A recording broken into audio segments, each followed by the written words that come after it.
اهلا وسهلا. كنت بتكلم مع واحد صديقي امبارح في الحاجات اللي الواحد نفسه يعملها في حياته والحاجات اللي عنده القدره ان هو يعملها في حياته، فقال لي كلمه جامده جدا. قال لي اتعلمت من واحد من اساتذتي، قال له in life is about the things that you are willing to sacrifice and let go. قلت له انت قصدك ايه يعني؟ قال لي مفيش حد فينا عنده القدره ان هو يعمل كل حاجه، مفيش حد عنده القدره يعمل كل حاجة ببرفكشن. يعني مفيش حد عنده القدرة ان هو يكون احسن رياضي في العالم وفي نفس الوقت احسن مدرس في العالم وفي نفس الوقت احسن اب في العالم واحسن اخ في العالم واحسن زوج في العالم واكتر واحد بيعمل فلوس. مفيش حد عنده القدرة دي في الدنيا. هو كان بيقول له اتس اباوت الحاجات اللي انت عندك استعداد ان انت ما تعملهاش. مشكلتنا في الزمن ده ان احنا بنشوف نماذج كتيرة، وخصوصا على السوشيال ميديا، انستجرام مثلا ولا تيك توك ولا ايا كان، بنشوف نماذج، والنماذج دي بتحاول ان هي تسوق لنا نفسها ان هي ناجحة في كل حاجة. تلاقي مثلا واحد صاحب شركة CEO وفي نفس الوقت شاب رياضي وفي نفس الوقت معاه فلوس كتير وفي نفس الوقت اجتماعيا ناجح جدا وفي نفس الوقت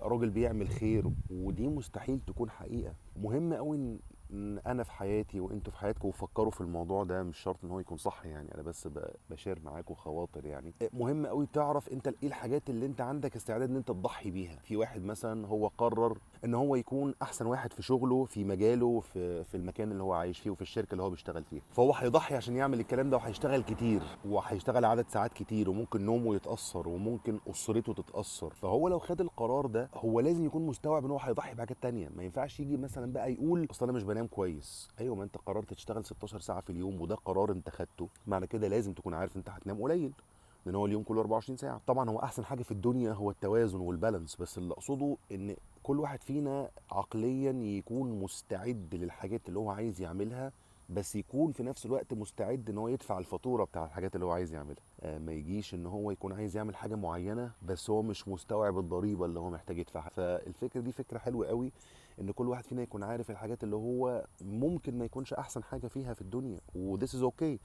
ليه؟ لان هي بالنسبه له مش هاي برايورتي.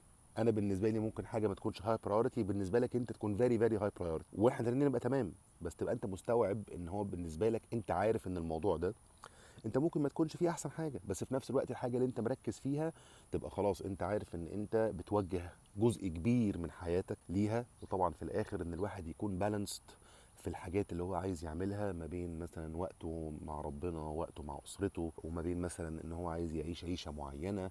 هو ده احسن حاجه في الدنيا، لكن كل حاجه لازم تبقى مستوعب ان هي ليها ضريبه، ومفيش حد بيعرف يعمل كل حاجه. فكره ان انت تكون انت فاكر ان في اشخاص ناجحين في كل حاجه، ده مش صحيح. احنا كلنا بشر وكلنا عندنا طاقه معينه وعندنا وقت معين عايشينه على سطح هذا الكوكب. شكرا جزيلا ونراكم على خير.